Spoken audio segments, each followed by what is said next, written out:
1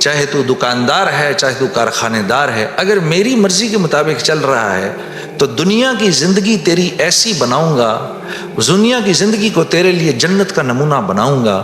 اگر میری مرضی کے خلاف تو چلے گا تو تیرے لیے تمام حالات اور تمام کامیابی کے نقشے ہونے کے باوجود تجھے مشکل میں ڈالوں گا۔ اور میرے عزیز دوستو، یہ ازل سے لے کر آج تک ہو رہا ہے اور آج سے لے کر ابد تک یہی ہوگا۔ اب آپ لوگ یہاں کیوں آئے؟ کبھی آپ نے سوچا بھئی آپ گلاسگو کیوں آئے؟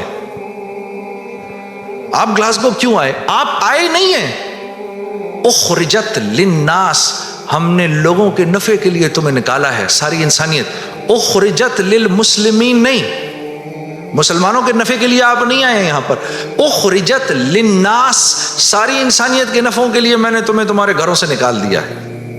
یا اللہ ہم نے کیا نفع پہنچانا ہے ان کو؟